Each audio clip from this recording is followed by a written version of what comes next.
She's been holding her father's hand through his nightmares for years. But when her son whispers, "I had them too," everything she thought she knew about her family is shattered, and she's forced to face the dark truth about the pain they're all hiding. Before we get into the story, comment below where in the world you are watching from today. Clara's alarm chirped at 5 a.m., pulling her from a restless sleep.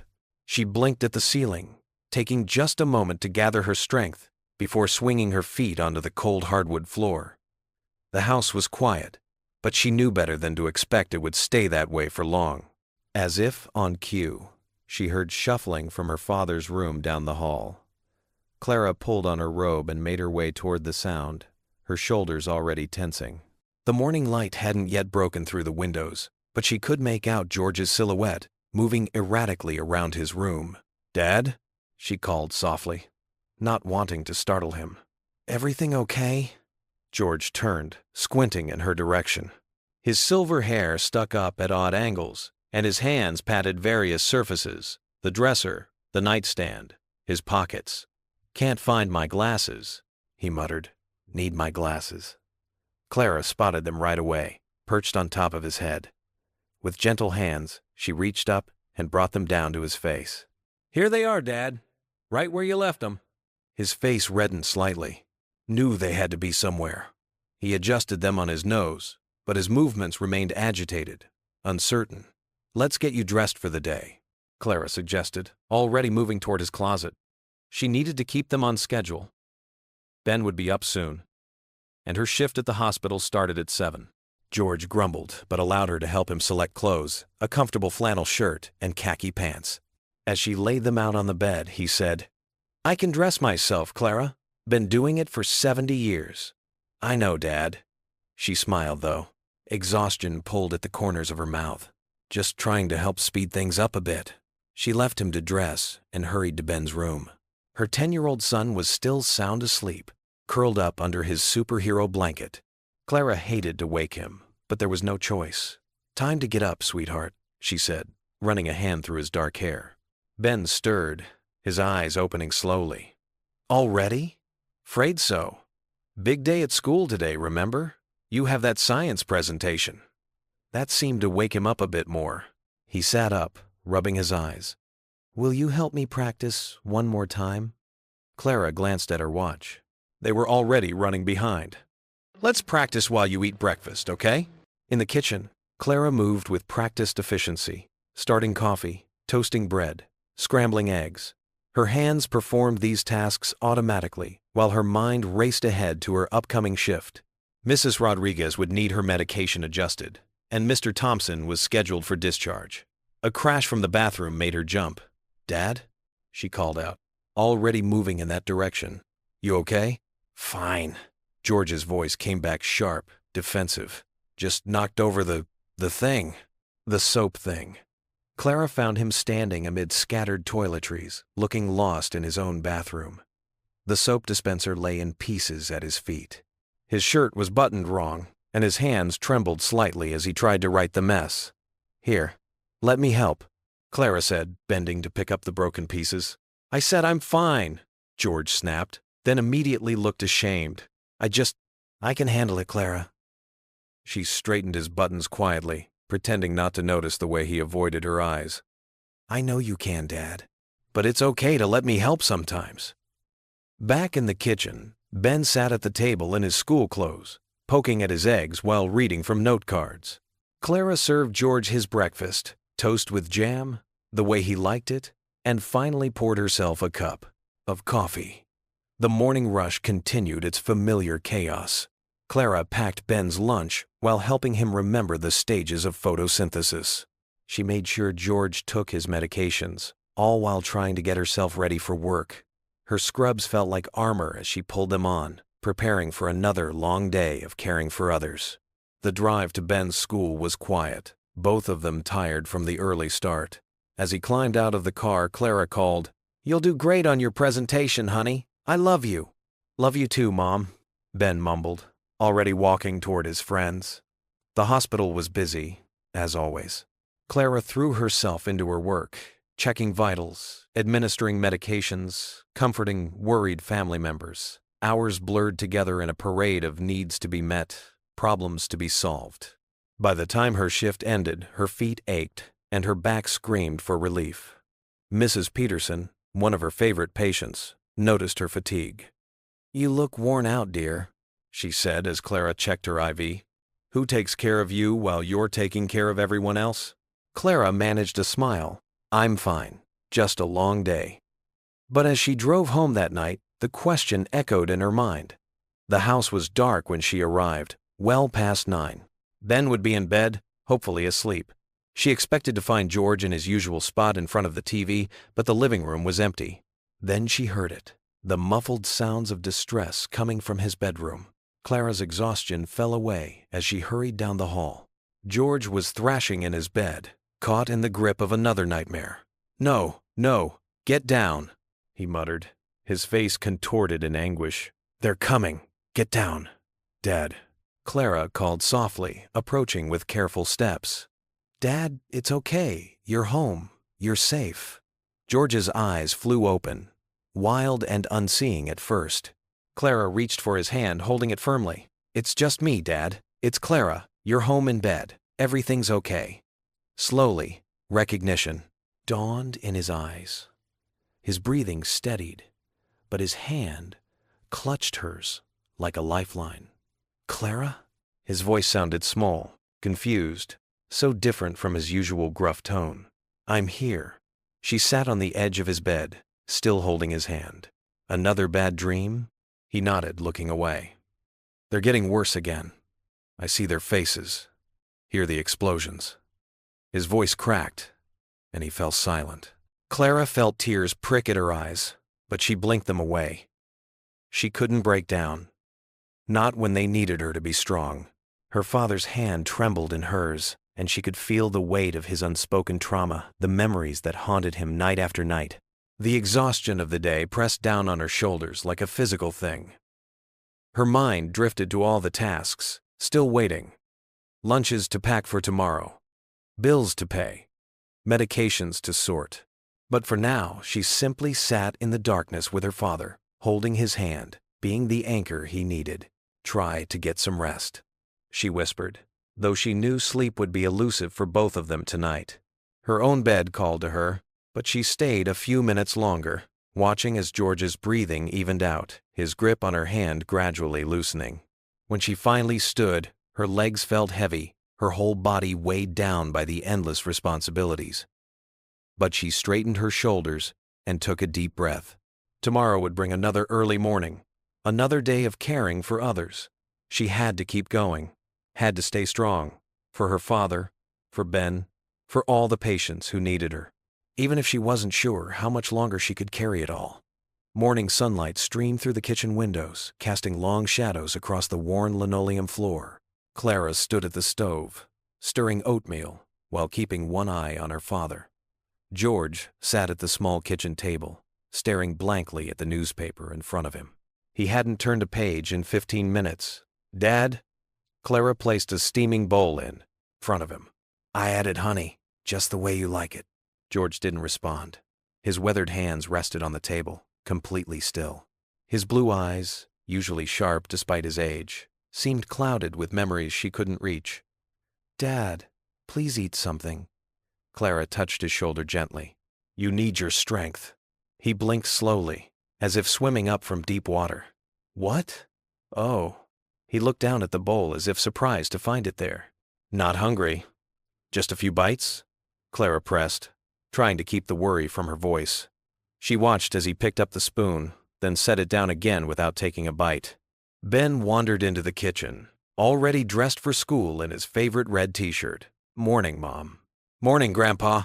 He slid into his chair, immediately reaching for the cereal box.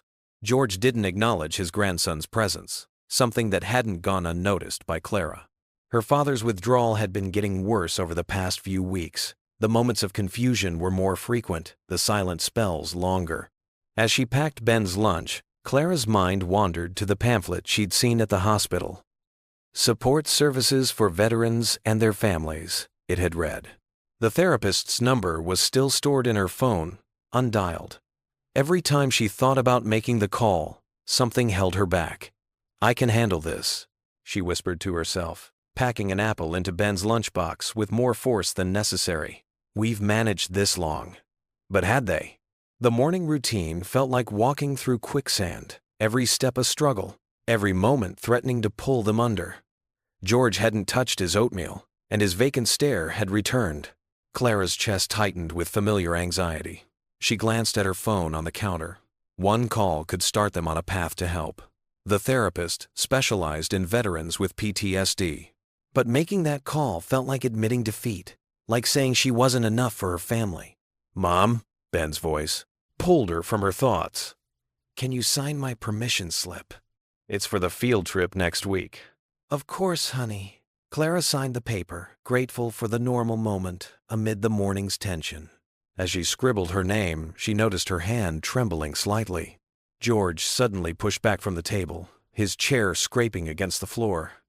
"Going to my room," he announced, leaving his untouched breakfast behind. Clara watched him shuffle away, his shoulders hunched, as if carrying an invisible weight. She should follow him, try again to get him to eat, but exhaustion crept through her bones. Instead, she sat heavily in the chair he'd vacated. "He's just having a rough morning, sweetie." Clara forced a smile. Some days are harder than others. The day passed in a blur of patients and paperwork at the hospital. Clara moved through her nursing duties on autopilot, her mind constantly drifting back home. During her lunch break, she pulled out her phone and stared at the therapist's number again. Her finger hovered over the screen before she quickly put it away.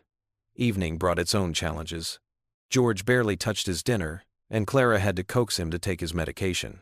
By the time she got to Ben's bedroom for their nightly routine, she felt drained of every ounce of energy. "Did you brush your teeth?" she asked, pulling his covers up to his chin. Ben nodded, then hesitated. "Mom?" "Yes, honey? I've been having bad dreams." His voice was small in the dim room. "About scary things." Clara's heart skipped a beat, but she kept her voice steady. "Everyone has bad dreams sometimes. They're not real. You know that, right?" "I guess." Ben fidgeted with his blanket. "But they feel real when I'm having them. Do you want to tell me about them?" Clara asked, though part of her dreaded the answer. One more problem to solve, one more worry to carry. Ben shook his head. "Not really. I just wanted you to know." "Okay, sweetie." Clara leaned down and kissed his forehead, breathing in the clean scent of his shampoo. "Try to think happy thoughts before you go to sleep. That usually helps." As she turned off his light and closed his door, Clara felt the weight of the day pressing down on her shoulders. She'd brushed off Ben's admission too quickly, she knew that. But acknowledging his nightmares meant facing another crack in the facade of normalcy she worked so hard to maintain. Standing in the hallway between her son's room and her father's, Clara felt torn between two generations needing her help. She was doing her best to hold everything together, but doubt gnawed at the edges of her confidence. Was her best really enough? The sound of George muttering in his sleep drifted from his room, and Clara closed her eyes. She should check on him, but her feet wouldn't move. Just for a moment, she leaned against the wall, letting it support her weight, as she hadn't allowed herself to be supported in so long. The therapist's card was still in her purse, the number undialed. Maybe tomorrow, she thought. Maybe tomorrow she'd be strong enough to admit she needed help. But for now, she straightened her shoulders and headed toward her father's room, ready to face whatever the night might bring. Clara sat in the sterile examination room beside her father, watching as Dr. Martinez reviewed George's chart. The fluorescent lights cast harsh shadows across her father's face, making him appear older than his 72 years. George's hands were clasped tightly in his lap, his jaw set in that familiar stubborn line. "Mr. Bennett," Dr. Martinez began, his voice gentle but firm. "Your blood pressure is higher than I'd like to see. And these night terrors you've been experiencing, they're getting more frequent?" George stared at a point on the wall. "I sleep fine." Clara cleared her throat. "Dad, that's not true. You were up 3 times last night alone. The PTSD. Symptoms seem to be intensifying," Dr. Martinez continued, directing his words to both of them. "The combination of anxiety, sleep disturbance, and these episodes of confusion, they're taking a toll on your overall health." Clara's stomach tightened. She'd noticed the changes herself, the way her father would get lost in his memories, how he'd sometimes forget what day it was, the increasing frequency of his nightmares. But hearing it confirmed by a medical professional made it feel more real, more urgent. "There are several treatment options we should consider," Dr. Martinez said, pulling out a prescription pad. "I'd like to adjust your current medication, and I strongly recommend starting cognitive behavioral therapy. There's a specialist who works specifically with veterans." "No." George's voice was firm. "No more doctors. No more pills. Dad, please." "I said no, Clara." His tone left no room for argument. Dr. Martinez looked at Clara sympathetically. "Miss Bennett, could I speak with you privately for a moment?" In the hallway, away from George's ears, Dr. Martinez's expression grew serious. "Your father's condition is deteriorating faster than we'd like. Without intervention, these symptoms will likely continue to worsen." Clara nodded, feeling the familiar weight settle more heavily on her shoulders. "I understand. But I can't force him to accept help." "No, you can't," Dr. Martinez agreed. "But you need to understand that caring for someone with severe PTSD can be extremely challenging. Are you getting any support yourself?" Clara forced a smile. "I'm fine. I'm a nurse. I know how to handle medical situations." "Being a medical professional doesn't make you immune to caregiver burnout," he said kindly. "There are support groups for family members of veterans. I can give you some information." "Thank you, but I've got it under control." Clara's voice was firm, even as she felt anything but in control. "I should get back to my father."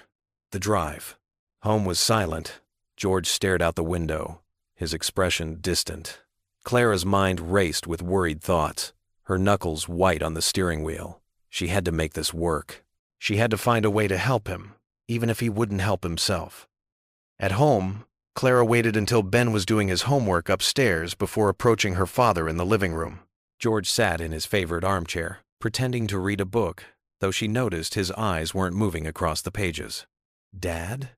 She sat on the edge of the couch. "Can we talk about what Dr. Martinez said?" George's jaw tightened. "Nothing to talk about. There is, though." Clara leaned forward, trying to catch his eye. "The nightmares are getting worse. You're having more trouble sleeping. More moments where you seem lost. The therapy could help. I don't need help," George snapped, his voice sharp enough to make Clara flinch. "I've dealt with this for 50 years. I don't need some doctor picking through my brain." "But that's just it, Dad. You shouldn't have to deal with it alone anymore. There are people who understand what you're going through, other veterans." "You think they understand?" George's voice was low, dangerous. "Nobody understands. Nobody can understand unless they were there. Unless they saw." He cut himself off abruptly, his hands gripping the arms of his chair. Clara felt the familiar sense of helplessness washing over her. "Then help me understand. Talk to me, Dad. Please." "No." George turned away, effectively ending the conversation. "I'm tired. I think I'll go to bed early." Clara watched him shuffle down the hallway to his room, her heart heavy. She wanted to follow him, to try again, but she knew it would only lead to more resistance, more walls. A quiet sound from the stairway caught her attention. Ben sat on the steps, homework forgotten in his lap, watching her with worried eyes. Clara hadn't even heard him come down. "Hey, sweetie," she said, trying to inject cheerfulness into her voice. "How's the math coming along?" Ben shrugged, unusually quiet. He'd been like this more often lately, she realized with a start. Where was her chatty boy who used to tell her every detail about his day? When had he started carrying this weight in his young shoulders? "It's okay if you don't finish it all tonight," she said, patting the couch beside her. "Why don't you come sit with me for a bit?" But Ben just shook his head. "I should finish my homework," he mumbled, turning and heading back upstairs. Clara watched him go, her throat tight with unshed tears. She was failing them both, her father, trapped in his memories and refusing help, her son, withdrawing more each day. But what could she do? How could she fix any of this when she could barely keep herself together? She sat alone in the dimming living room, listening to the quiet sounds of the house, Ben's occasional footsteps above, the soft click of George's door closing completely, the steady tick of the clock on the wall. marking another day she hadn't found the answers she so desperately needed. Clara's shoes squeaked against the hospital's freshly mopped floors as she hurried down the corridor. The antiseptic smell and monitor beeping had become more comforting than home lately. "Mrs. Chen's refusing her morning meds again," Sarah called out. Clara nodded, changing direction. Mrs. Chen sat in bed, arms crossed. "No more pills," she declared. "Good morning, Mrs. Chen." Clara pulled up a chair. "Those pills help your heart. Don't you want to go home to your grandchildren?" Mrs. Chen's face softened. "They visit me here. Wouldn't it be nice to play in your garden again?" After hesitation, Mrs. Chen uncrossed her arms. "You're sneaky, Nurse Clara." Clara handed her the pills, watching her take the medication. Small victories. After lunch, Sarah announced, "New admission in 204. Male, mid-30s, severe abdominal pain, suspected appendicitis, but he's refusing treatment. Can't afford it." Clara found James Walker curled up in pain. "I'm Clara, your nurse." "Can't stay," he growled. "Bill's gonna kill me faster than this." Clara pulled up a chair. "If this is appendicitis and ruptures, you could die. Let's focus on keeping you alive, then discuss payment plans." For 20 minutes, Clara explained his options. Slowly, his defenses crumbled. "Okay," he whispered. "I'll stay." 2 hours later, Clara watched James being wheeled into surgery. They'd caught it just in time. This was why she'd become a nurse. But as her shift ended, reality crept back. 3 missed calls from Ben's school. A text about George pacing the yard. Home was too quiet. George sat at the kitchen table, staring at untouched dinner. "Dad, have you eaten?" George looked up slowly. "Not hungry." "Where's Ben?" "His room. Homework." George picked up his fork, set it down. "Clara, remember Tommy Martinez?" Clara's heart sank. "Yes, Dad. Good kid, Tommy. Should have been me that day." George's eyes went wide, breathing rapid. "Get down." "They're coming!" "Dad, you're safe," Clara said firmly. "You're home with me." But George wasn't seeing the kitchen. "Tommy, get down!" "Tommy." Clara moved slowly around the table. "Listen to my voice. You're home. You're safe." She touched his shoulder. George trembled, tears streaming. "I couldn't save him." Clara held his hand, fighting her own tears. The flashbacks were getting worse. Her medical training helped with physical wounds, but this ran deeper than anything she could bandage.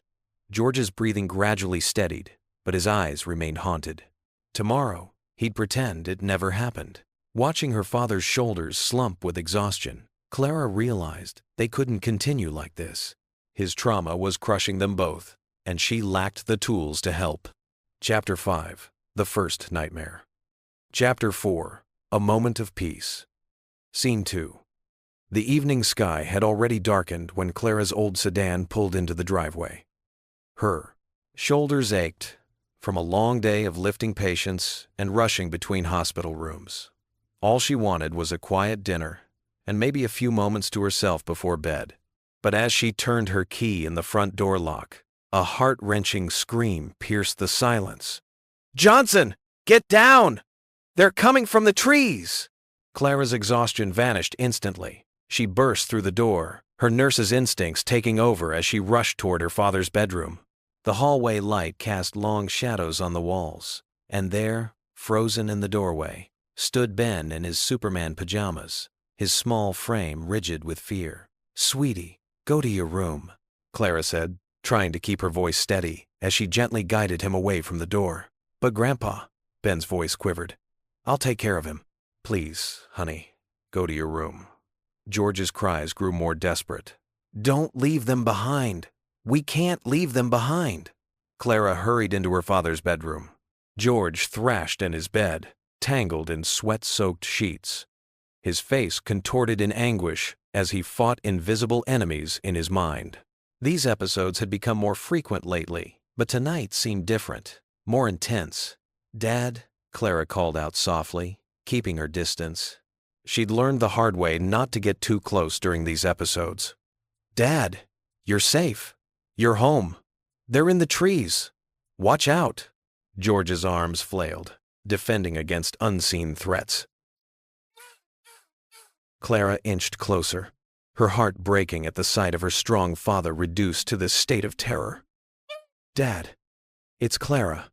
You're having a nightmare. You're in your bedroom. In my house." George's eyes flew open, but they were distant, seeing something far away and terrible. "Johnson, Martinez. I couldn't save them." "Dad, focus on my voice," Clara said, using the calm, steady tone she reserved for her most agitated patients. "You're safe. The war is over. You're home with me and Ben." Slowly, awareness crept back into George's eyes. His breathing, which had been rapid and shallow, began to even out. He blinked several times, confusion replacing the terror on his face. "Clara?" His voice was rough, uncertain. "Yes, Dad. I'm here." She carefully sat on the edge of his bed, reaching for his hand. It was cold and trembling. I was back there again, wasn't I?" Shame crept into his voice. "It's okay, Dad. It was just a nightmare." Clara squeezed his hand gently. A small movement caught her attention. Ben still stood in the doorway, his eyes wide with concern. Clara hadn't heard him follow her back. "Ben, honey, I told you to go to your room," she said, trying not to let her worry show in her voice. But Ben took a tentative step forward instead. "Grandpa, are you okay?" George quickly wiped his face with his free hand, trying to compose himself for his grandson. "I'm fine, buddy. Just a bad dream." Ben moved closer, his small face serious. "I get bad dreams too sometimes." Clara's heart clenched at his words. She hadn't known about this. "They're scary, aren't they?" Ben continued, now standing at the foot of George's bed. "But Mommy says angels watch over us when we sleep." George's grip on Clara's hand tightened slightly. "Your mommy told you that?" Ben nodded solemnly. "She says Daddy has an angel watching him in heaven, and that angel watches over me too." He paused, looking at his grandfather with those perceptive eyes that sometimes seemed too wise for his 10 years. "Maybe Daddy's angel can watch over you too, Grandpa." Clara felt her breath catch in her throat. She'd told Ben about his father's guardian angel years ago, when he'd first started asking questions about the dad he'd never known. She hadn't realized he'd held on to those words so carefully. George's face softened, the remaining tension draining from his shoulders. That's a nice thought, buddy." Ben moved around the bed, and without hesitation, gave his grandfather a hug. George stiffened for a moment before, awkwardly patting Ben's back with his free hand. "Mommy," Ben said, turning to Clara, "you're my daddy's angel too." The words hit Clara like a physical force, stealing her breath. She stared at her son, this child who somehow understood so much more than she'd realized. Tears pricked at her eyes, but she blinked them back. "I think it's time for bed, sweetheart," she managed to say. "Let's let Grandpa get some rest." George had settled back against his pillows, the worst of the episode past. "Good night, buddy," he said softly. "And thank you." Clara tucked the covers around her father, making sure he was comfortable before leading Ben out of the room. Her mind was spinning with the weight of what had just happened, with the realization that her son had been carrying his own fears and understanding in silence. She guided Ben back to his room, her hand gentle on his shoulder. As she helped him into bed and pulled his Superman covers up to his chin, she couldn't stop thinking about his words. Her daddy's angel. How long had he been processing all of this? How much had he been watching, understanding, worrying? The morning sun filtered through the kitchen windows as Clara stood at the stove, flipping golden brown pancakes. The familiar sizzle of batter hitting the hot pan filled the quiet kitchen. She'd woken up early, hoping a warm breakfast might lift everyone's spirits after last night's events. George sat at the kitchen table, his coffee growing cold in front of him. His weathered hands wrapped around the mug, but his mind seemed far away. The newspaper lay untouched beside him. "Dad?" Clara called softly. "The pancakes are almost ready." George merely nodded, his eyes fixed on some distant point beyond the kitchen wall. Clara stacked 3 pancakes onto a plate, adding a pat of butter and a drizzle of maple syrup, just the way Ben liked them. "Ben?" she called up the stairs. "Breakfast is ready, honey." Ben came down slowly, his small shoulders hunched forward. Dark circles shadowed his eyes, making him look older than his 10 years. He slid into his chair without his usual enthusiasm for pancakes. "Thanks, Mom," he mumbled, picking up his fork but not eating. Clara watched him with growing concern. The kitchen felt heavy with unspoken words, the only sound the quiet scraping of utensils against plates. She made herself busy, washing dishes at the sink, trying to ignore the knot forming in her stomach. "Mom?" Ben's voice was barely above a whisper. "Can I talk to you for a minute?" Clara dried her hands on a dish towel. "Of course, sweetie." Ben glanced at his grandfather, who remained lost in his own world, then took his mother's hand and led her into the living room. His small fingers felt cold in hers. "What's wrong, Ben?" Clara knelt down to his level, brushing his hair back from his forehead. "Is it—" Ben hesitated, biting his lower lip. "Is it normal to have nightmares like Grandpa?" Clara's heart squeezed tight in her chest. She forced a smile, even as alarm bells rang in her head. "Everyone has nightmares sometimes, honey. It's perfectly normal. But mine are different," Ben insisted, his voice trembling slightly. "They're scary, like Grandpa's. I hear him at night sometimes, and then I have bad dreams, too." Clara's practiced smile wavered. She wanted to pull him close, to promise him everything would be okay, but the words stuck in her throat. Instead, she patted his shoulder, falling back on her nurse's training to keep her voice steady and reassuring. "It's just your imagination, sweetheart. Try not to worry about it." But even as she said the words, she knew she was doing exactly what she shouldn't, brushing off his fears, just like she'd been doing with her own concerns about her father's deteriorating condition. Ben's shoulders slumped further, and he nodded without meeting her eyes. "Okay, Mom." The disappointment in his voice made Clara's chest ache. She watched as he trudged back to the kitchen, leaving his pancakes barely touched. The day passed in a blur of routine tasks and worried thoughts. Clara moved through the motions of caring for her father, making meals, checking his medications, but her mind kept returning to Ben's words. By evening, exhaustion had settled deep into her bones. George sat in his favorite armchair, struggling against sleep. His eyes would close, then snap open suddenly, his hands gripping the armrests. Clara knew the signs. He was fighting another nightmare, trying to stay awake to avoid the memories that haunted his dreams. She settled onto the arm of his chair, taking his rough hand in hers. His skin felt paper-thin beneath her fingers, but his grip was strong, almost desperate. "It's okay, Dad," she murmured. "I'm right here." George's eyes met hers for a brief moment, filled with a mixture of gratitude and shame that made her heart hurt. Then his gaze dropped away again, back to the battle he was fighting inside his mind. A small movement caught Clara's attention. Ben stood in the doorway in his pajamas, clutching his stuffed bear, the one he'd claimed he was too old for just months ago. His face was pale in the dim light. "Mom?" His voice quavered. "I'm scared to sleep by myself. Can I stay up with you and Grandpa?" George's hand tightened on hers as another tremor passed through him, but Ben's eyes pleaded with her from across the room. In that moment, the weight of her dual responsibilities crashed over her like a wave. She looked at her son, really looked at him, and saw what she'd been missing. The dark circles under his eyes had grown deeper. His shoulders curved inward protectively. He'd been carrying his own fears silently, while she'd been too focused on managing her father's crisis to notice. The realization hit her like a physical blow.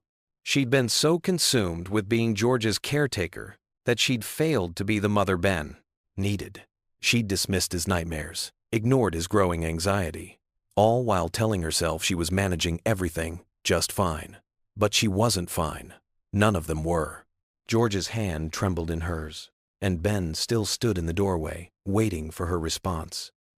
Clara felt tears pressing behind her eyes, but she blinked them back. She couldn't break down now, not when they both needed her so much. But as she sat there, caught between her father's silent struggle and her son's unspoken need, Clara finally admitted to herself what she'd been denying for so long. She hadn't been there for Ben the way she should have been. She'd been so focused on keeping her father's demons at bay that she'd left her son to face his own fears alone. The truth of it settled heavy in her chest, a mixture of guilt and grief that threatened to overwhelm her. But acknowledging it was the first step toward change, if only she could figure out what that change needed to be. Clara's fingers traced the dusty cardboard boxes stacked in the corner of her father's room. The afternoon light cast long shadows across the floor as she knelt beside them, her knees protesting against the hard wooden boards. She hadn't meant to snoop, but worry had driven her here while George was dozing in his armchair downstairs. "There has to be something," she whispered to herself, carefully lifting the lid of the first box. The musty smell of old paper and forgotten memories wafted up. Inside, she found carefully folded uniforms, their olive green fabric faded with age. Her hands trembled as she lifted each item, treating them with the reverence they deserved. Beneath a stack of old photographs, her fingers brushed against something leather-bound. Clara pulled out a small, worn journal, its pages yellowed and corners dog-eared. The cover was scratched and weathered, bearing the unmistakable marks of having been carried through difficult conditions. 1968. She read the faint numbers scratched into the cover. Corner. Her heart squeezed in her chest. The year her father had served in Vietnam. Clara glanced toward the door, guilt gnawing at her conscience. She knew she shouldn't read it. These were her father's private thoughts. But the weight of his suffering, the nightly terrors, and Ben's growing fears pushed her forward. She needed to understand. The first few pages contained routine observations, weather reports, patrol schedules, and brief mentions of camp life. Her father's handwriting was neater then, more controlled. As she turned the pages, the writing became increasingly urgent, the ink sometimes smeared as if written in haste. Then she found it, an entry that made her breath catch. The 15th of July, 1968. They're gone. All of them. Murphy, Rodriguez, Thompson, my whole squad. I was supposed to lead them. I was responsible for bringing them home. Instead, I froze. When the ambush came, I couldn't move. I heard them calling for orders, but the words wouldn't come. 7 good men died because their sergeant couldn't do his job. Their families will get flags and letters saying their sons died, heroes. But I know the truth. They died because I failed them. Clara's hand flew to her mouth, tears blurring her vision. She'd never known this part of her father's story. He'd never spoken about his time in Vietnam beyond the most basic details. Now she understood the weight he'd been carrying all these years. The entries that followed were scattered, some pages torn or stained. Her father's normally neat handwriting had become almost frantic. Can't sleep. See their faces every time I close my eyes. The letters keep coming from their families, thanking me for serving with their sons, if they knew. Chaplain says it wasn't my fault. Says, combat paralysis happens to the best soldiers. But I was their leader. They trusted me. Started the paperwork for a discharge today. Can't lead men anymore. Not after what happened. Doctor says it's combat stress, but I know what it really is. Cowardice. Clara's tears fell onto the weathered pages. All these years, her father had been carrying this burden alone. The nightmares, the withdrawal, the anger, it all made sense now. He wasn't just dealing with the trauma of war, he was drowning in guilt. She carefully turned to the last entry, dated just before his return home. Coming home tomorrow. Everyone says I should be happy, but how can I be? 7 men won't ever see their families again because of me. Their mothers will never hug them again. Their children will grow up without fathers, and I have to live with that. God help me, I have to live with that. The journal ended there. Clara sat back against the wall, her father's pain washing over her in waves. She thought about all the time she'd pushed him to talk about his experiences, not understanding why he shut down. All the time she'd felt frustrated by his resistance to therapy or help of any kind. She gathered the journal and the scattered photos, carefully returning everything else to the box. As she descended the stairs, each step felt heavier than the last. George was still in his armchair, staring out the window at the setting sun. The journal felt like it weighed 100 pounds in her hands. Clara sank into the chair beside him. Her father's weathered hands rested on the arms of his chair, the same hands that had penned those haunting words decades ago. She placed the journal in her lap, its presence impossible to ignore. The ticking of the old wall clock filled the silence between them. Clara's throat felt tight. The words she wanted to say stuck somewhere between her heart and her lips. How could she even begin this conversation? How could she tell him she knew about the weight he'd been carrying alone all these years? She watched her father's profile, noting how the evening light softened the hard lines of his face. In that moment, she saw not just her father, but also the young sergeant who had faced an impossible situation and never forgiven himself for it. The man who had spent decades punishing himself for a moment of human frailty in the midst of unimaginable horror. Clara's fingers tightened around the journal, her knuckles white with tension. She wanted to reach out, to tell him it wasn't his fault, that he didn't have to carry this burden alone anymore. But the words wouldn't come. The silence stretched between them, heavy with unspoken truths and decades of pain. Clara sat in her car outside the medical center, staring at the business card in her trembling hands. Dr. Sarah Matthews, family therapist. The morning sun cast long shadows across the dashboard as she traced the embossed letters with her fingertip. After discovering her father's journal, she knew she couldn't handle this alone anymore. She picked up her phone and dialed the number before she could change her mind. The receptionist's cheerful voice answered, and Clara found herself scheduling not one but 2 appointments, one for Ben and another for family therapy. "Would next Tuesday at 4 p.m. work for you and your son?" the receptionist asked. "Yes," Clara replied, her voice barely above a whisper. "That would be perfect." She ended the call and leaned back against the headrest, closing her eyes. The weight of guilt pressed against her chest. Was she failing them by asking for help? Shouldn't she be strong enough to handle this on her own?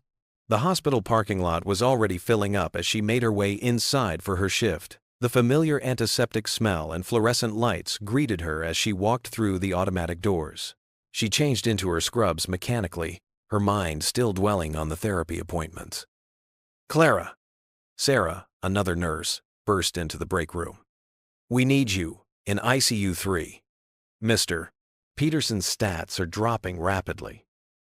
In the past, Clara would have sprung into action immediately, her professional instincts taking over. But today, she felt rooted to the spot. The exhaustion of the past, weeks, months, years, seemed to crash over her all at once. Her legs felt like lead, and her brain struggled to process the urgency of the situation. "Clara?" Sarah's concerned voice broke through her fog. "Are you okay?" She shook her head, trying to clear it.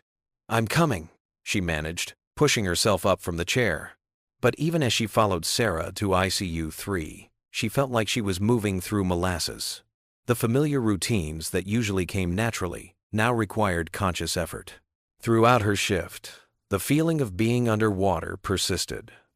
She performed her duties adequately, but felt disconnected from everything around her. The discovery of her father's journal, the weight of Ben's nightmares, and now the decision to seek therapy, it all swirled in her mind like a relentless storm. When she finally arrived home that evening, the house was quiet except for the low murmur of the TV in the living room. George sat in his usual armchair, staring blankly at some game show. Ben was at the kitchen table, pushing his dinner around his plate. Clara took a deep breath. It was time to have that conversation with Ben first. She sat down next to him, noticing how his shoulders tensed slightly. "Hey, sweetheart," she said softly. "Can we talk for a minute?" Ben nodded, still focusing on his plate. "I've been thinking about your nightmares," she began, choosing her words carefully. "And I think it might help to talk to someone about them. Someone who's really good at helping kids with scary dreams." Ben's fork clattered against his plate. "Like a doctor?" "Sort of. But this doctor just talks with you. They help you understand your feelings and make the scary things less scary." Clara watched his face carefully, seeing the mix of fear and curiosity in his eyes. Will they make fun of me?" His voice was small, vulnerable. Clara's heart clenched. "No, honey, never. Dr. Matthews is very kind, and everything you tell her stays just between you two. It's like having a special friend who's really good at listening. Ben seemed to consider this, his forehead wrinkled in thought. Will you come with me? Of course. I'll be right there in the waiting room the whole time. She reached out and squeezed his hand. What do you think? Would you be willing to try it? After what felt like an eternity, Ben nodded slowly. Okay, Mom. I'll try. Clara pulled him into a tight hug, feeling some of the tension leave her body. One down, one to go. She found George still in his armchair, his eyes vacant. Taking another deep breath, she perched on the ottoman in front of him. Dad, she started, I think we need to talk about getting some help. George's expression hardened immediately. I don't need help. Dad, please. The nightmares are getting worse. There are people who specialize in helping veterans. I said no. His voice was sharp, cutting through the air like a knife. I'm not going to sit there and tell some stranger about things they couldn't possibly understand. Clara felt the familiar mix of frustration and helplessness rising in her chest. They're trained professionals, Dad. They've helped other veterans. Other veterans haven't seen what I've seen. George's hands gripped the arms of his chair tightly. Haven't done what I've done. The journal's contents flashed through Clara's mind, but she kept her expression neutral. That's exactly why you need to talk to someone. These things you're carrying, they're too heavy to carry alone. The answer is no, Clara. George's tone left no room for argument. He turned back to the TV, effectively ending the conversation. Clara sat there for a moment longer, her throat tight with unshed tears. The victory of Ben's acceptance felt diminished by her father's stubborn refusal. But as she watched George retreat further into himself, she felt a new determination take root. She couldn't force him to get help, but she could make sure she and Ben got the support they needed. Maybe, just maybe, seeing their progress would eventually help George find his way toward healing too. The waiting room of Dr. Matthews' office felt smaller than Clara had imagined. Soft blue walls and comfortable chairs couldn't mask the anxiety that hung in the air. Ben sat beside her, his legs swinging back and forth, not quite reaching the floor. His fingers fidgeted with the worn edge of his favorite comic book. Bennett, a gentle voice called from the doorway. Doctor. Matthews smiled warmly, her silver-rimmed glasses catching the light. Come on in. Clara gave Ben's hand a reassuring squeeze as they followed the therapist into her office. The room was filled with natural light, and a shelf of toys and books lined one wall. Ben's eyes immediately went to a collection of action figures arranged on a low table. Would you like to play while we talk? Dr. Matthews asked Ben, who nodded shyly. As Ben settled on the carpet with a handful of superhero figures, Clara perched on the edge of the couch, her hands clasped tightly in her lap. I'm worried about his nightmares, she began. They seem to be getting worse. Dr. Matthews nodded, her expression open and encouraging. Ben, can you tell me about these dreams? Ben paused, holding a Batman figure mid-flight. They're scary, he said quietly. Like Grandpa's. Clara's heart clenched. She hadn't realized Ben had made that connection. What makes them like Grandpa's? Dr. Matthews asked. Because, Ben's voice trembled slightly. Because sometimes I hear him yelling at night, and Mom has to go help him, and then I get scared that the bad things he sees will come from me too. Clara fought back tears. She'd tried so hard to shield Ben from George's episodes, but children saw more than adults realized. Ben's been having trouble sleeping, Clara explained, her voice tight. He comes to check on me multiple times a night. I don't want Mom to be alone. Ben suddenly burst out. What if something happens to her? Like what happened to Grandpa's friends? The room fell silent. Clara stared at her son, shocked by the depth of his fears. She'd never known he worried about her safety. That must be very scary, Dr. Matthews said gently. It sounds like you're trying to be very brave for your mom. Ben nodded, his lower lip quivering. Sometimes Grandpa doesn't know where he is. He looks right through me like I'm not there. Mom says it's because he's remembering bad things, but he clutched the action figure tighter. What if one day he forgets us forever? Clara felt her carefully constructed composure cracking. She'd been so focused on managing the practical aspects of caring for George that she'd missed how deeply his condition was affecting Ben. "And Mom's always tired," Ben continued, his words tumbling out faster now. "She tries to smile, but I can tell she's sad. I want to help, but I don't know how." Dr. Matthews turned to Clara. "It sounds like Ben's carrying a lot of worry for such young shoulders." Clara nodded, unable to speak past the lump in her throat. She reached for Ben, who crawled into her lap, abandoning his toys. The session continued, revealing layer after layer of Ben's hidden fears. By the time they left, Clara felt emotionally raw, like she'd been turned inside out. In the car, Ben remained unusually quiet, staring out the window. Clara's phone buzzed, a text from their neighbor watching George. He was becoming agitated, refusing to eat lunch. "Ben, honey," Clara said softly, "I'm so sorry. I didn't know you were feeling all of this." Ben shrugged, still looking away. "It's okay, Mom. You have to take care of Grandpa." His mature response only made Clara's heart ache more. She pulled into their driveway, but didn't get out immediately. Instead, she reached for her phone again, scrolling to her mother's number. Maybe, just maybe, her mother could offer some guidance. The phone rang several times before her mother answered, sounding distracted. "Clara? Is everything all right?" "Mom, Clara's voice cracked. "I don't know what to do anymore. Ben's having nightmares. Dad's getting worse. And I feel like I'm failing them both." "Oh, sweetheart," her mother sighed. "You know I can't. I'm not in a good place myself right now.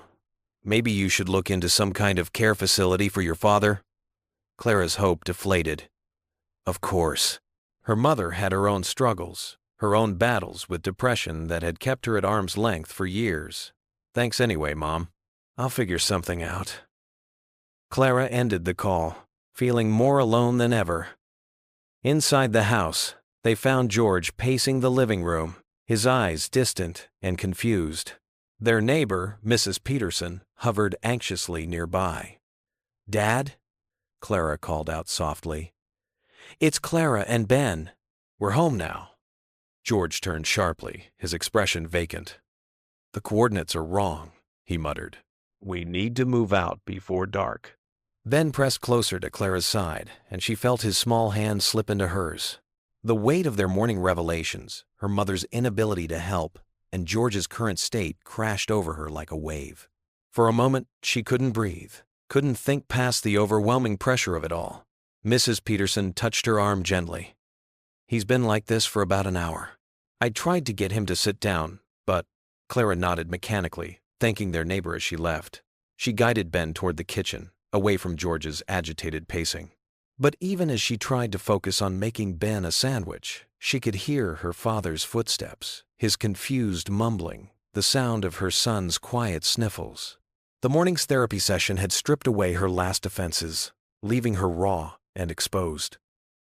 Ben needed her. George needed her. And she needed help she wasn't sure how to find. Clara's hands trembled as she tried to measure the correct dosage of medication for her patient. The numbers on the syringe blurred before her eyes, and she had to blink several times to bring them into focus. This was the third time she'd double-checked the measurement, something that used to come naturally to her after 15 years of nursing. "Bennett?" Sarah, her supervisor, touched her shoulder gently. "Everything okay?" Clara jumped, nearly dropping the syringe. "I'm fine," she said automatically, though her voice wavered. Just being extra careful. Sarah's concerned frown told Clara she wasn't fooling anyone. "You've been standing here for 5 minutes. That's not like you." The fluorescent lights of the medicine room suddenly felt too bright, too harsh. Clara's scrubs clung to her body, damp with sweat. She'd barely slept 3 hours last night, after George's latest episode. The memory of his confused, terrified eyes haunted her through her shift. "I just need a minute," Clara insisted, but her hands wouldn't stop shaking. "Clara," Sarah's voice was firm but kind, "take a break. I'll cover for you. But my patience, We'll still be here in 15 minutes. Break room. Now. In the quiet of the break room, Clara slumped into a chair. Her phone buzzed. A text from Ben's teacher. Ben seemed distracted in class today. Is everything all right at home? The words swam before her eyes. Of course, Ben was distracted. How could he focus when his grandfather's screams woke him up almost every night? When his own nightmares kept him tossing and turning? When his mother was barely present, running on empty? Clara's vision blurred with unshed tears.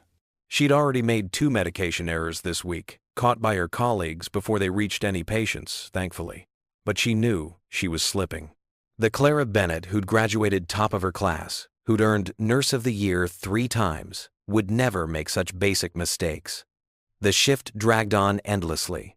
By the time Clara pulled into her driveway that evening, her whole body ached. The porch light was on.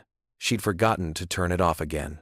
This morning, another small task forgotten in the chaos of their morning routine. Inside, she found Mrs. Rodriguez, their elderly neighbor who sometimes watched George dozing in the armchair. George sat in front of the TV, staring blankly at a news program. Ben was nowhere to be seen. He's doing homework in his room, Mrs. Rodriguez said, gathering her things. George had a good day. Ate all his lunch. Clara nodded mechanically, fishing in her purse for Mrs. Rodriguez's payment. The woman hesitated before leaving, concern etched on her weathered face. Clara, dear, you don't look well. Perhaps you should. Thank you for today. Clara cut her off, forcing a smile. We really appreciate your help. Alone with George, Clara tried to engage him in conversation. Did you enjoy your day, Dad? He turned to her slowly, his eyes distant. Marie should be home soon. She's making pot roast tonight. Clara's heart clenched. Marie, her mother, had left years ago, unable to handle George's declining health. Dad, Mom's not, remember? It's just us now. Confusion clouded his features, followed by that terrible blank look she'd grown to dread. Right, he mumbled. Right. After a simple dinner of reheated lasagna, Clara practically crawled to her bedroom. She didn't even bother changing out of her scrubs, just collapsed onto the bed. Her muscles screamed in protest as she curled into a ball, pressing her face into the pillow to muffle her sobs. She must have dozed off, because the next thing she knew, screams pierced the quiet house. George's screams, raw and terrified, like he was back in the jungle, watching his friends die all over again. Clara stumbled out of bed, her heart pounding. But before she could reach George's room, she saw Ben already there, his small hand on his grandfather's arm. It's okay, Grandpa, Ben was saying, his voice trembling but determined. You're home. You're safe. George thrashed in his bed, his eyes wide but unseeing. They're coming! We have to move! Johnson, watch your 6! Dad! Clara called out, moving to his other side. Dad! You're having a nightmare! You're home in Massachusetts. You're safe. But tonight, nothing seemed to reach him. He continued to shout, lost in his memories, his face contorted in terror. Ben started crying, still holding onto his grandfather's arm. Mommy, make it stop, Ben pleaded. Please, make it stop. Clara tried everything, speaking softly, holding George's hand, turning on the lights, turning them off again. Nothing worked. She watched helplessly as her father relived his worst moments, as her son witnessed another piece of his childhood crumble away. The weight of it all, the sleepless nights, the medication errors, Ben's nightmares, George's deterioration, came crashing down on her. She couldn't do this anymore. Not alone. Not while watching her family fall apart piece by piece. Ben's small arms wrapped around her waist, his tears soaking into her scrubs. I'm scared, Mom.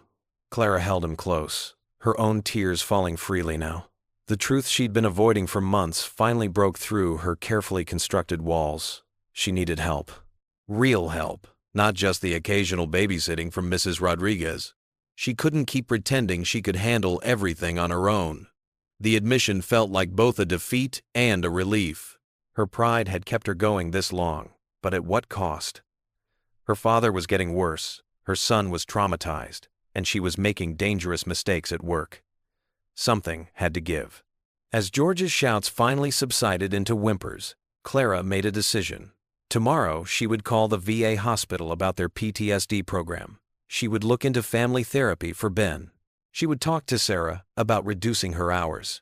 The thought of admitting she couldn't cope made her cheeks burn with shame. But watching Ben try to comfort his grandfather while fighting back his own tears, that was a much higher price to pay. Clara stared at her phone, thumb hovering over Sarah Miller's contact. Sarah, her friend since nursing school, now worked as a care coordinator for a local senior center. After 3 deep breaths, Clara tapped call. "Clara? It's been ages!" "Hi, Sarah. I need help." "What's going on?" "It's Dad." "I can't do this alone anymore. His PTSD is worsening.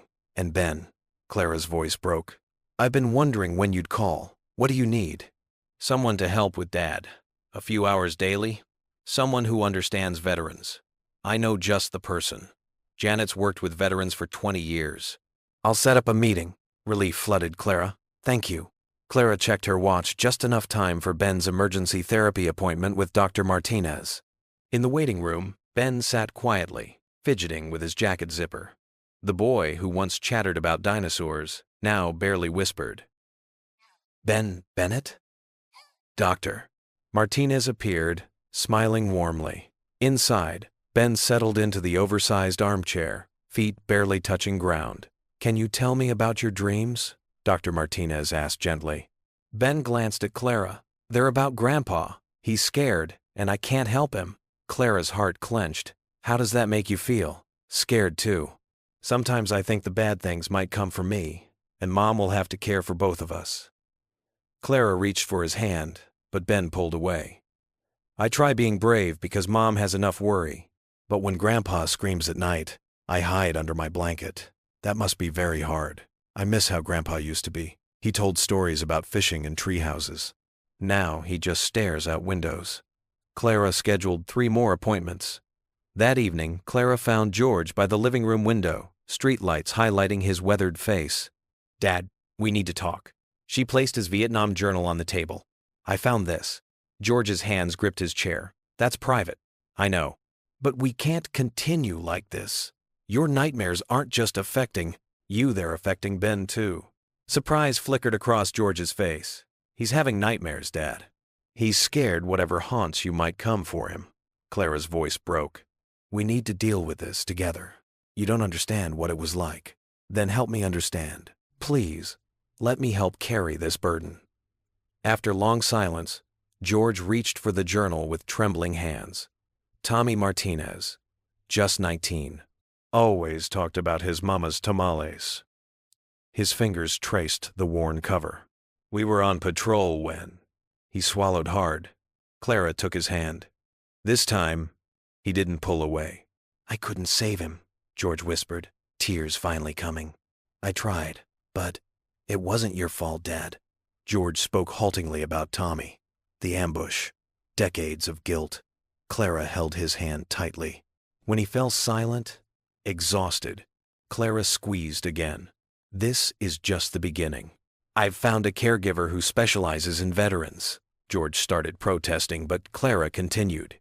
"Please, if not for yourself, then for Ben. We need you back, the real you." After an eternity, George gave an almost imperceptible nod. "Okay." Clara gripped the steering wheel outside Dr. Martinez's office. In the rearview mirror, Ben looked worried. George sat rigid beside her. "We're here," Clara said softly. "Just one session, Dad." George's shoulders tensed. "Don't see the point of airing our dirty laundry to some stranger." "Doctor Martinez is really nice, Grandpa," Ben piped up. "She has orange fish like Nemo." Clara caught George's expression soften slightly. Ben had been seeing Dr. Martinez for 2 weeks and was sleeping better. Inside, the waiting room's calming blues and greens featured comfortable chairs and Ben's mentioned fish tank bubbling quietly. Dr. Martinez, 50s with kind eyes and silver-streaked hair, welcomed them warmly. "Ben has told me wonderful things about you both." Clara settled on the couch with Ben.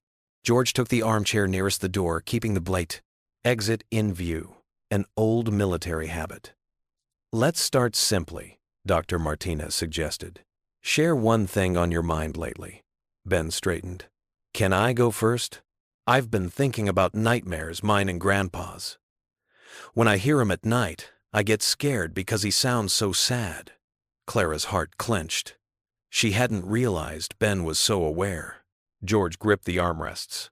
You shouldn't hear that, boy. It's okay, Grandpa. Mom says it's because you saw scary things. I have scary dreams too, but mine are about you being sad and Mom being tired.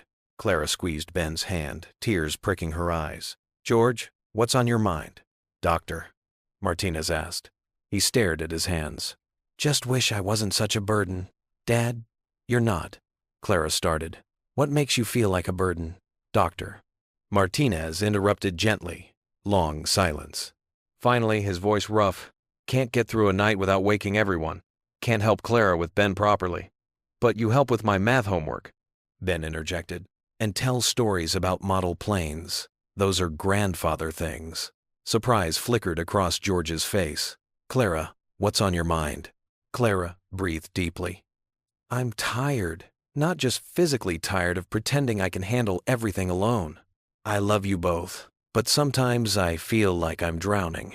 You don't have to keep us afloat, Mom, Ben said quietly. We can all learn to swim together. His words hung in the air. George blinked rapidly, his stoic expression cracking. Ben's right, Doctor, Martinez said. Healing isn't about one person carrying everyone. It's about supporting each other while struggling ourselves. They talked for 40 minutes. Ben shared fears and nightmares with amazing clarity, wanting to help but not knowing how. George mostly listened, watching Ben intently, managing only brief responses about war and loss when prompted. Clara opened up about constant worry and exhaustion. This is just a beginning, Dr. Martinez concluded. Healing takes time. What matters is taking this step together. Ben spontaneously hugged George before leaving. His grandfather's arms remained stiff, then slowly returned the embrace. His eyes met Clara's a tiny crack in his wall, a glimpse of the father from before nightmares took hold. During the ride home, Clara felt both lighter and heavier. The session revealed much Ben's understanding, George's shame, her need for support. Not a solution yet, but a start. Ben chatted about fish, while George stayed quiet, but this silence felt like reflection rather than withdrawal. Clara noticed his hand touching where Ben had hugged him, remembering. Clara stared at the kitchen calendar, studying the neat rows of appointments. 2 weeks had passed since their first family therapy session, and the routine was becoming familiar. Doctor. Martinez saw Ben every Tuesday, while George had Thursday sessions. The weight hadn't disappeared, but sharing it made it manageable. Like carrying a heavy box, with help, same load, less strain. Morning. George's voice startled her. He stood in the doorway, dressed in his Thursday outfit. Ready for your session? Clara asked, pouring coffee. George settled at the table. Doctor, Martinez wants to talk about Saigon today. Clara's heart skipped. George voluntarily mentioning therapy was new. That must be difficult. Yeah, but Ben said scary things get less scary when you talk about them. Tears pricked Clara's eyes. He's smart. Gets it from his mother, George said quietly. I heard Ben laughing last night, George said suddenly. Real laughter. Clara nodded. He's sleeping better.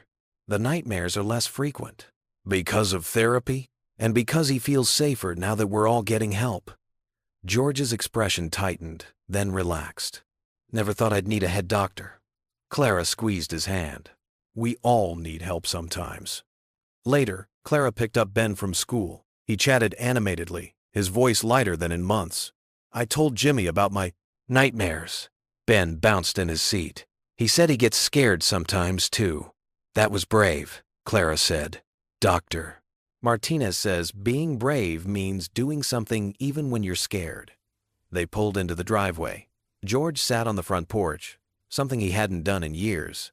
Ben ran to show him a drawing while Clara watched from the car. That evening, Clara found George still on the porch. She settled beside him with an Afghan. Nice night, she said softly. George nodded. Used to love nights like this in Vietnam. When it was quiet, you could almost forget where you were. He paused. Almost.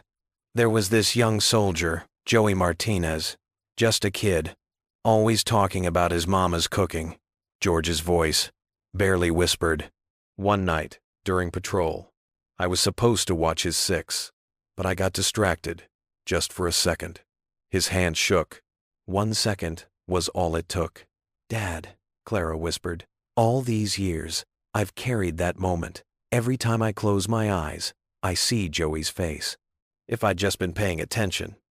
Tears rolled down George's cheeks. Clara squeezed his hand. I never told anyone. How do you tell someone you failed at the one thing you were supposed to do? Clara rested her head against his shoulder. You didn't fail. You were human. So young yourself. I see him in dreams. Sometimes Ben's face instead of Joey's, and I wake up terrified I'll fail him too. Is that why you've been afraid to get close to Ben? George nodded. How can I be a proper grandfather when I couldn't protect Joey? Clara took his hands. What happened was tragic, but it doesn't define you. Ben adores you, even through the hard times. They sat listening to crickets and distant traffic. Dr. Martinez says I need to forgive myself, George said finally. Says I've punished myself long enough. She's right. Joey wouldn't want you carrying this pain forever. George squeezed her hand. When did you get so wise? Must be all those therapy sessions rubbing off. Clara watched George across the breakfast table, noting how his hands trembled less these days when he held his coffee cup. The morning light streamed through the kitchen window, casting a warm glow on his weathered face. 2 weeks of therapy had brought small changes. A few more words at dinner, the occasional smile when Ben told jokes. Your appointment's at 10 today, Dad, Clara reminded him gently, sliding a plate of scrambled eggs in front of him. Doctor, Martinez said you're making good progress. George's jaw tightened, but he nodded. Progress was there, even if it came in baby steps. Ben bounded into the kitchen, backpack slung over one shoulder. Morning, Mom. Morning, Grandpa. His cheerfulness filled the room like sunshine.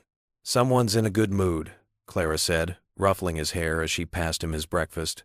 Miss Thompson said I can do my history presentation on Vietnam, Ben announced proudly. I thought maybe Grandpa could help. The coffee cup crashed to the floor. George's face had gone pale, his eyes distant and unfocused.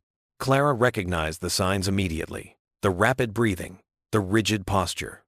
Ben, honey, go wait in the living room, Clara said quickly, but it was too late. You don't know! George's voice rose sharply. None of you know what it was like. His hands gripped the edge of the table, knuckles white. Clara approached slowly, keeping her voice calm. Dad, you're right. We don't know. But we're trying to understand. Understand? George pushed back from the table, chair scraping against the floor. How can you understand? You push and push, thinking your little therapy sessions will fix everything. His voice cracked with emotion. You're just like your mother, always thinking you know what's best. The words hit Clara like a physical blow. She saw Ben freeze in the doorway, his eyes wide with fear. Dad, please. Clara tried again, reaching for his arm. Let's just... No! George jerked away. You think you're helping? You're making it worse. Every time I have to talk about it. Every time I have to remember. His voice broke. You don't understand what it's like to see their faces every night, to hear their screams. Tears welled in Clara's eyes. Then help me understand, she pleaded. Please, Dad. But George was lost in his memories now, pacing the kitchen like a caged animal. The jungle. So much blood. Tommy was just a kid, just like Ben. His words dissolved into ragged breathing. Ben took a step forward. Grandpa? Ben! No! Clara moved to block his path, but George had already noticed him. Get out! George shouted, his face contorted with anguish. Both of you, just get out! Clara grabbed Ben's hand and pulled him from the kitchen. She heard something else crash behind them. Another cup, maybe a plate. Ben was trembling. Go to your room, sweetheart, she whispered, trying to keep her voice steady. Lock the door. I'll come get you when it's safe. Ben hesitated. But Mom, please, baby. Go. She waited until she heard his bedroom door close before sliding down the wall in the hallway, her legs giving out beneath her. The sound of George's harsh breathing and muttered words drifted from the kitchen. All their progress, all their careful steps forward, had it meant nothing? Hours later, after George had finally calmed down and retreated to his room, Clara sat on the edge of Ben's bed. The evening shadows stretched across his bedroom floor, and she could hear the distant sound of crickets beginning their nightly chorus. "I'm so sorry, Ben," she whispered, her throat tight with unshed tears. "I thought we were doing better." "I thought." She trailed off, unable to finish. Ben scooted closer, leaning his head against her arm. "I know you're trying, Mom," he said softly. "I'm trying too." Clara wrapped her arm around him, pulling him close. His simple words pierced straight through her heart, reminding her that even in their darkest moments, there was still light to be found. "When did you get so wise?" she asked, managing a watery smile. "Miss Thompson says we're all works in progress," Ben replied, his voice serious. "Like my art projects. Sometimes you mess up and have to start over, but that doesn't mean you give up." Clara closed her eyes, letting his words sink in. They were all works in progress. George with his demons, Ben with his understanding, and herself with her expectations. Maybe that was okay. Maybe the setbacks weren't failures, but just part of their journey together. "Can we make hot chocolate?" Ben asked, breaking into her thoughts. "With extra marshmallows?" Clara laughed softly, wiping her eyes. "Extra marshmallows sound perfect right now." As they headed to the kitchen, carefully stepping around the broken cups that still needed to be cleaned up, Clara held on to Ben's words like a lifeline. They were trying, all of them, in their own ways. Sometimes that had to be enough. The spring breeze rustled through the trees as Clara guided George along the worn path in Peterson Park. She matched his slow, careful steps, noticing how the sunlight caught the silver in his hair. The morning was quiet except for birdsong and the distant laughter of children at the playground. "Want to rest for a minute?" Clara asked, gesturing to a wooden bench overlooking the duck pond. George nodded, lowering himself with a soft grunt. Clara sat beside him, giving him space but staying close enough to offer support if needed. A family of ducks paddled across the water, the tiny ducklings following their mother in a perfect line. "Reminds me of my unit," George said softly, watching the ducks, following orders, staying in formation. Clara's heart skipped a beat. Her father rarely spoke about his military service without prompting. She remained quiet, afraid that saying the wrong thing might make him retreat back into silence. "We were just kids," he continued, his voice rough with emotion. "Barely older than Ben is now when we signed up. Thought we were invincible." He clasped his hands together, knuckles white. "Bobby Martinez was 19 when—" His voice cracked. Clara placed her hand gently on his arm. "It's okay, Dad. You don't have to—" "No," George interrupted, taking a deep breath. "I need to say this. Been carrying it too long." He looked down at his hands, weathered and lined with age. "Bobby was my best friend in the unit, always cracking jokes, sending letters to his mama back home. That last night he took my watch shift because I wasn't feeling well. A jogger passed by, and George waited until the footsteps faded before continuing. The attack came during his shift. If I'd been there instead." He shook his head, blinking rapidly. "All these years I've been carrying that guilt, thinking it should have been me." Clara felt tears welling up in her eyes. "Dad, it wasn't your fault.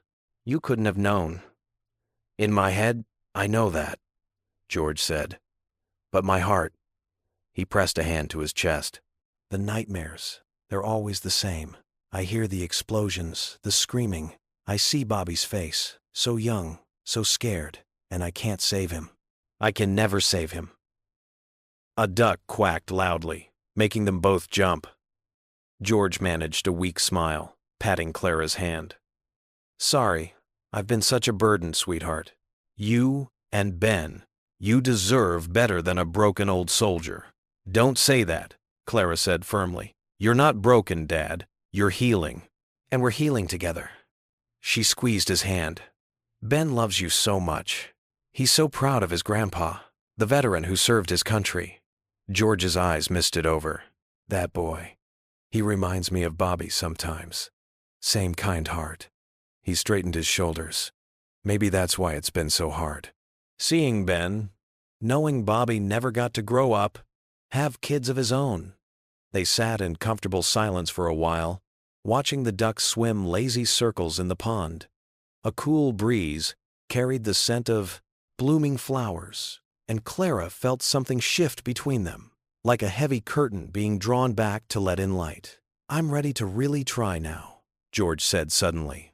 The therapy, the medication, all of it. Not just for me, but for you and Ben.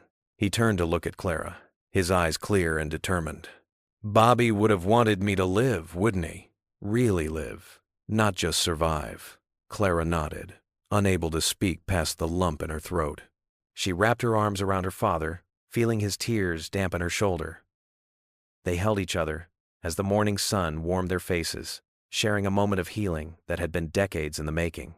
Later that night, Clara stood in Ben's doorway, watching her son sleep peacefully. His chest rose and fell in steady rhythm, no sign of the nightmares that had plagued him for so long. His favorite stuffed bear was tucked under one arm, and a small smile played on his lips. She tiptoed to his bedside, gently brushing a lock of hair from his forehead. The worry lines that had started to appear on his young face were smoothed away in sleep, making him look like the carefree child he should be. From down the hall, she could hear the soft sounds of George's television, not because he was avoiding sleep, but because he was watching his favorite old Western movie. Earlier, he'd even laughed at dinner, really laughed, when Ben told a silly joke from school.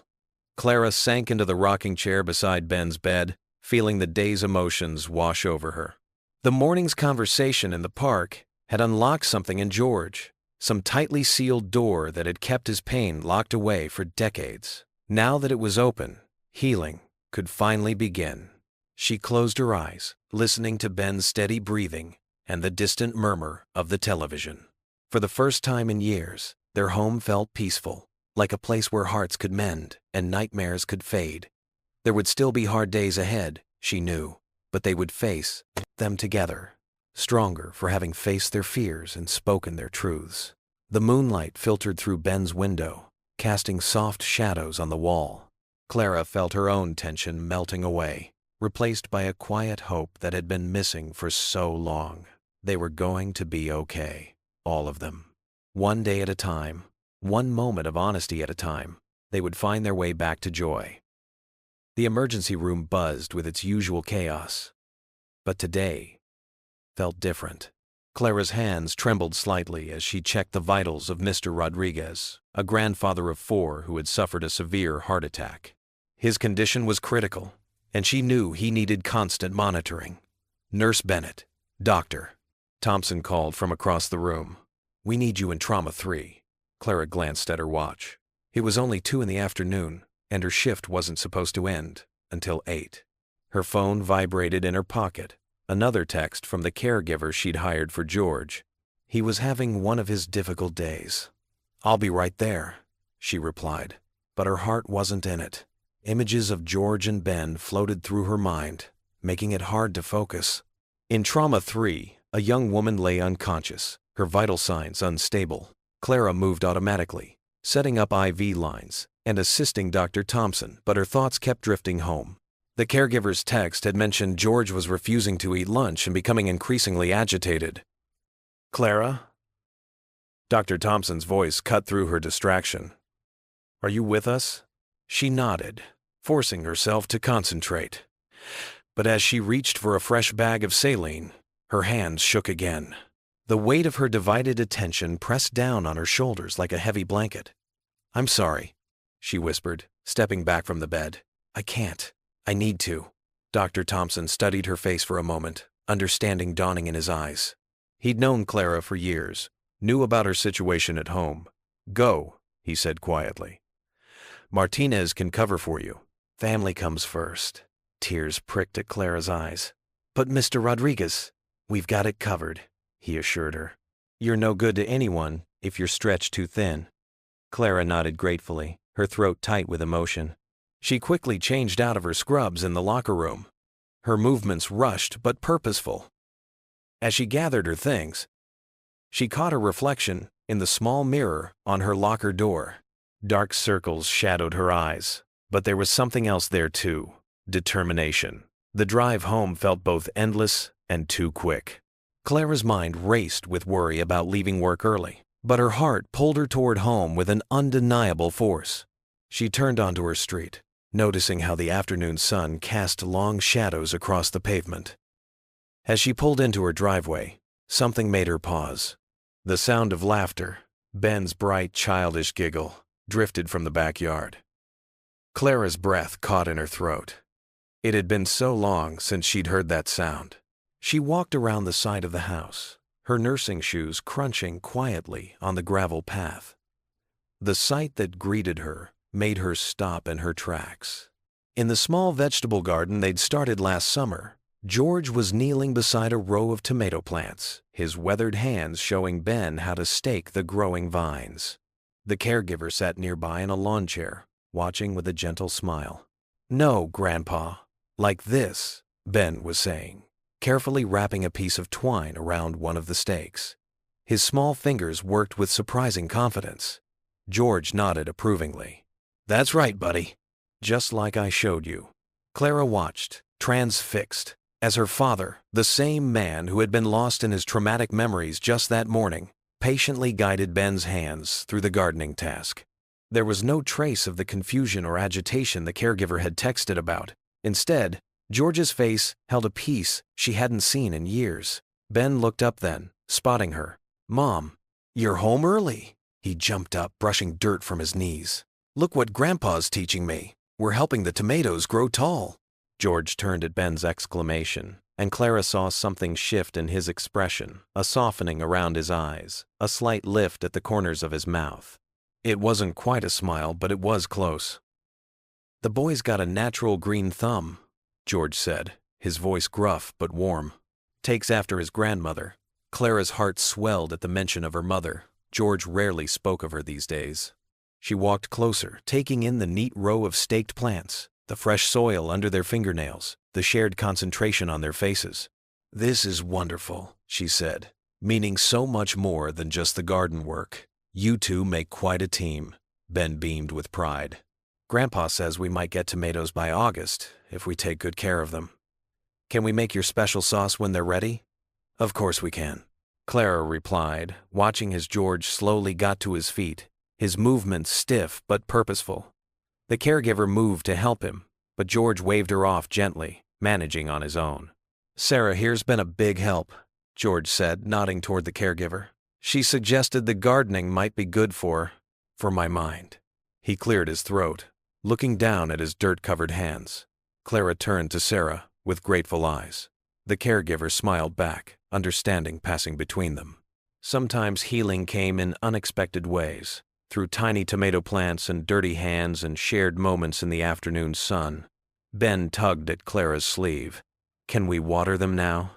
"Grandpa says it's important to water them the same time every day. Why don't you show me how?" Clara said, following her son to the garden hose. As she watched Ben carefully direct the spray of water, with George offering quiet guidance from beside them, Clara felt something shift inside her chest. The guilt about leaving work early faded, replaced by a certainty that she was exactly where she needed to be. They weren't perfect.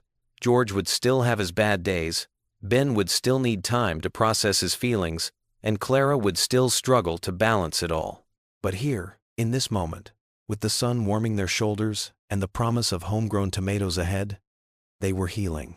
Not just individually, but together, growing stronger like the carefully staked plants in their garden. The afternoon light turned golden, casting a warm glow over their small family tableau. Clara took a deep breath, letting the peace of the moment wash over her. Sometimes the biggest breakthroughs came not in dramatic moments, but in quiet afternoons spent in the garden, learning to grow together. The waiting room of Dr. Marshall's office felt different today. Clara sat next to George, noticing how his shoulders seemed less tense than they had been months ago. Sunlight streamed through the window, casting a warm glow on the pale blue walls. Pictures of serene landscapes hung in simple wooden frames, creating a peaceful atmosphere that had become familiar over their weeks of therapy. "Are you ready, Dad?" Clara asked softly, watching George's hands fidget with his worn baseball cap. He nodded, a small smile tugging at the corner of his mouth. "As ready as I'll ever be, sweetheart." Doctor Marshall welcomed them into her office, her kind eyes crinkling at the corners as she smiled. The room smelled faintly of lavender, and the comfortable leather chairs creaked as they settled in. "So, this is our final session together, Doctor," Marshall began, her voice gentle but confident. "How are you both feeling about that?" Clara glanced at her father, surprised when he spoke first. "Better than I thought I would," George said, his voice steadier than it had been in years. "These sessions, they've helped me understand things I've been running from for decades." Clara felt tears prick at her eyes. It was the most open she'd heard him be about his feelings in years. "Clara," Dr. Marshall prompted, "how about you?" She took a deep breath, gathering her thoughts. "I feel like I'm finally getting to know my dad again. Not just as the person who needs my help, but as someone who's been carrying so much pain for so long." George reached over and took her hand, something that would have been unthinkable just months ago. His grip was firm but gentle, conveying years of unspoken emotion. "I want to tell you something, Clara," George said, his voice thick with emotion. "Something I should have said a long time ago." He paused, collecting himself. "I'm sorry for all the years I shut you out, for making you carry the weight of my struggles alone." Clara squeezed his hand, tears now flowing freely down her cheeks. "Dad, let me finish," he said softly. "You've been my angel, just like Ben said. But I realize now that wasn't fair to you. You needed your father, not just someone to take care of." "Doctor," Marshall leaned forward slightly. "George, that's a powerful acknowledgement. Clara, how does that make you feel?" Clara wiped her eyes with her free hand. "It means everything," she whispered. "For so long I thought I was doing something wrong, that I wasn't helping enough or doing enough." "You did more than enough," George insisted. "The war, it took so much from me, but I let it take even more by pushing away the people who loved me most." Dr. Marshall nodded encouragingly. "George, you've made remarkable progress in facing your trauma. Clara, you've learned to set boundaries while maintaining your compassion. How do you both see your relationship moving forward?" George straightened in his chair. "I want to be there for my daughter and grandson. Really be there. The nightmares, they still come, but now I know I don't have to face them alone." Clara felt something shift inside her chest, like a weight she'd carried for years was finally lifting. "And I know now that being there for you doesn't mean I have to solve everything. We can face this together, as a family." Dr. Marshall smiled warmly. "That's exactly what healing looks like. It's not about erasing the past or pretending the pain doesn't exist. It's about learning to carry it together, supporting each other through the difficult moments." As they wrapped up the session, Dr. Marshall reminded them that they could always return if they needed support. Standing in the parking lot afterward, Clara turned to her father. "How about we have dinner together tonight? All three of us?" she suggested. "Like we used to?" George's eyes brightened. "I'd like that very much." That evening, Clara set the table with care, using the good plates they usually saved for special occasions. The aroma of pot roast, George's favorite, filled the house. Ben helped arrange the silverware, humming quietly to himself. "Smells good in here," George said as he entered the dining room, freshly showered and wearing a clean button-down shirt. "Ben helped me cook," Clara said, watching her son beam with pride. They settled around the table, the familiar routine feeling new somehow. George said grace, his voice clear and steady. Clara passed the potatoes to Ben, who served himself a generous portion. The simple act of sharing a meal together felt profound. Looking around the table, Clara took in the sight of her family. Ben was telling George about his science project, gesturing enthusiastically with his fork. George listened intently, asking questions and offering encouraging words. The tension that had once filled their home had been replaced by something softer, warmer. This was what healing looked like, Clara realized. Not perfect, not without its challenges, but real and honest and alive. They were learning to be a family again, one day at a time. "More carrots, Dad?" she offered, holding out the bowl. George smiled, reaching for it. "Thanks, sweetheart." And not just for the carrots. Ben looked between them, his young face wise beyond his years. "Can we do this more often? Having dinner together?" "I think that's a wonderful idea," Clara replied, her heart full as she watched her father nod in agreement. The evening light filtered through the windows, casting a golden glow over their simple family meal. Clara felt tears threatening again, but these were different from the ones she'd shed in therapy. These were tears of gratitude, of hope, of understanding that healing wasn't a destination they needed to reach, but a journey they would continue to share together. Clara stood in her kitchen, stirring a pot of homemade chicken soup, Ben's favorite. The familiar aroma filled their small home, mixing with the scent of fresh bread from the nearby bakery. Through the kitchen window, she could see George sitting on the back porch, peacefully reading a book. The sight made her pause, spoon still in hand. Just 6 months ago, such a peaceful evening would have seemed impossible. Now, the simple act of her father reading outside, without anxiety or confusion clouding his features, felt like a small miracle. "Mom, can I help?" Ben's voice pulled her from her thoughts. He stood in the doorway, homework papers clutched in his hand. "Of course, sweetie. Want to set the table?" Ben nodded eagerly, carefully placing his schoolwork on the counter before reaching for the plates. Clara watched as he meticulously arranged 3 place settings, making sure each fork lined up perfectly. The careful attention he gave to such a simple task reminded her of how much he'd grown. "I got an A on my science project," Ben announced, placing the last spoon. "Miss Thompson said my presentation about stars was the best in class." Clara's heart swelled with pride. Just months ago, Ben had been too anxious to speak in front of his classmates. Now here he was, excelling in presentations. "That's wonderful, honey. We should celebrate. Maybe Grandpa can tell us more about the constellations after dinner?" Ben's eyes lit up with hope. He promised he would. Clara nodded, remembering how George had recently started sharing stories about happier times, like teaching astronomy to his fellow soldiers during peaceful nights in the field. Those memories no longer seemed to trigger his PTSD as they once had. "Let me get him for dinner," Clara said, wiping her hands on a dish towel. She stepped onto the back porch, where the evening air carried the sweet scent of blooming jasmine. "Dad, soup's ready." George looked up from his book, his eyes clear and present. "Smells wonderful, Clara."